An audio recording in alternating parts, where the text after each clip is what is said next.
Today I'm going to be replacing the rear struts. It looks like a pretty easy task. And you can buy these online for only $20. I'll put links in the description. So this is mainly the reason you need to change your rear struts. When I drive, I hear like a whistling sound, kind of similar to one of the windows being down. I'm getting uneven tire wear. And this is the difference between a new one and an old one. This is the old one. We're measuring about 6.5, 6.25 from the top of the rim.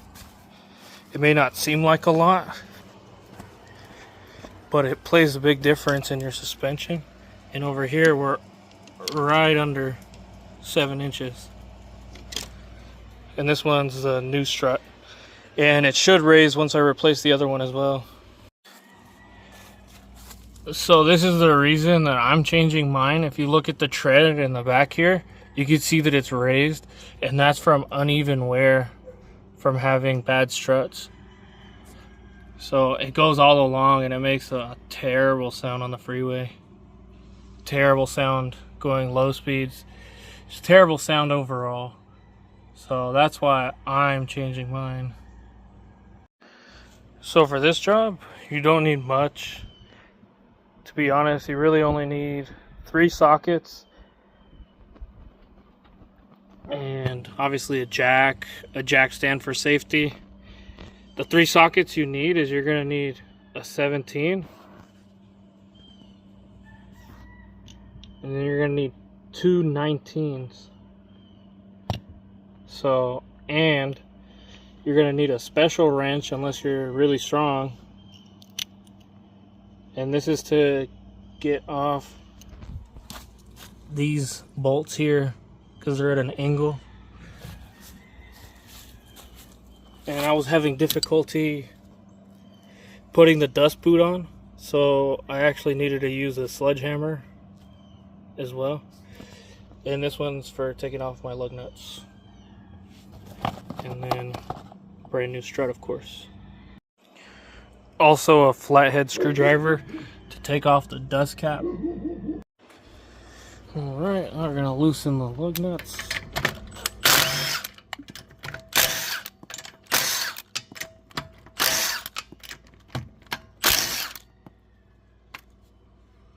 So next we're going to remove this lower bolt here with a 19mm socket. And if you don't have a breaker bar handy, there's a trick you can do with the jack pole. So you could use it as leverage and then break it free. It's not great for the wrench, but if you have lifetime warranty, then it's no big deal.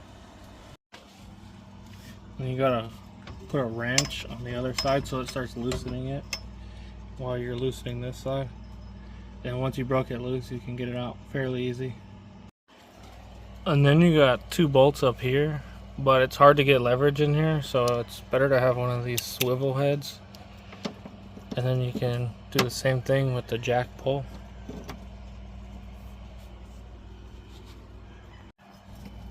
So just like so.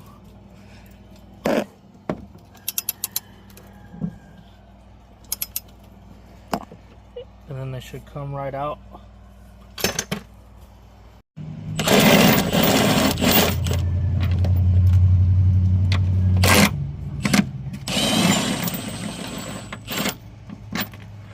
Just like that.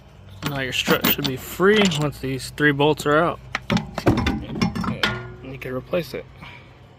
And to access the bolt hole, you just need a flathead screwdriver, or if you're having a problem because it's too thick, you could use a car pry tool. These usually have a thinner profile for getting little things out of tight spaces. And for this nut up here, it's going to be a 17mm to get this dust boot off, so you can put it on your new strut. So I was having problems getting it off right now, but you just have to compress it with one hand and then loosen it with the other in order to get this, because it was just it was just going freely and it wasn't coming off. And once that's off, this should just slide off. Oh, there's a little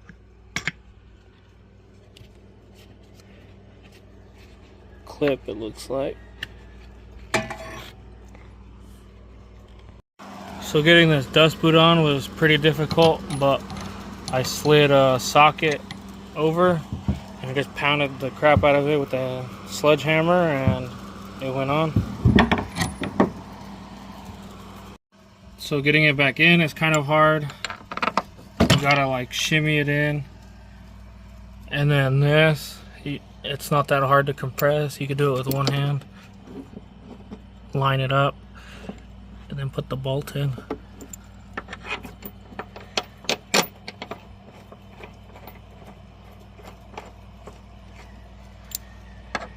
A lot of videos out there show people using jacks.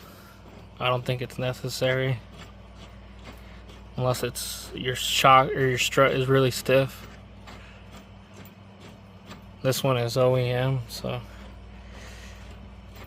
it's pretty easy to install. Also, don't forget to put the dust cap back on before you install it. And that's how you install rear strut on a 2015 to 2020 Kia Sorento.